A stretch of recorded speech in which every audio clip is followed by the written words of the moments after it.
Another night in revolutionary Iran. Another batch of prisoners executed on a portable scaffold set up in the middle of a dusty street. For one moment, just empty Coca-Cola crates are all that stand between life and death. A crowd of onlookers chant Allah Akbar, God is great. And the pictures and names of some of those executed in his name, 500 in one recent week alone, are boldly published in weekly and daily papers in a so far unsuccessful bid to halt opposition to the Khomeini regime. Former President Bani Sadr calls it a new kind of fascism. From Mehdi Bazargan, the Ayatollah's first Prime Minister, a brave public warning that these acts of revenge will turn the country into an ocean of blood. Just a fist raised in protest on the street can result in summary execution, another name on the list. And that, says the revolutionary prosecutor, includes children of 12. A woman who lost her brother and 3 cousins told me through an interpreter how her family in Iran heard of their deaths. My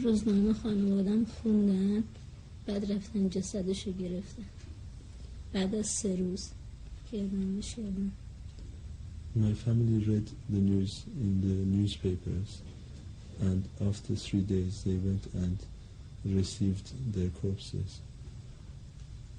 It's all part of a vicious circle. The left-wing mujahideen bomb and kill MPs and officials. The government retaliates with instant and final justice on anyone who voices opposition. Waiting prisoners are forced to watch. An Englishwoman, reluctant to show her face, who spent months visiting her Iranian husband in a Tehran prison, told me of some of the psychological games played with relatives too. When you enter the prison and you actually get into the waiting room, the first thing you see is a huge spread of blown-ups of people like General Jahambani and General Khosrow after they were executed. And pictures of dead people around Pictures of dead people walls. in very great detail. Many of those executed are first wrapped in American flags to reinforce the continuing and convenient belief, long after the release of the hostages, that all opponents are CIA spies. Even Iranian playwright and freedom campaigner Saeed Soltanpour, imprisoned for 4 years by the Shah, last April arrested by the people he'd helped to bring to power. 2 months later, executed. Opponents say the government can't last for long. These underground news sheets are said to be circulating widely among Iranian army units, even though the punishment for possessing one is execution. They show the Ayatollah as the bloodthirsty harbinger of death. They tell soldiers that he's the one who ought to be hanged. And they even carry pictures of people on the mullah's wanted list, allegedly in training to assassinate the Ayatollah.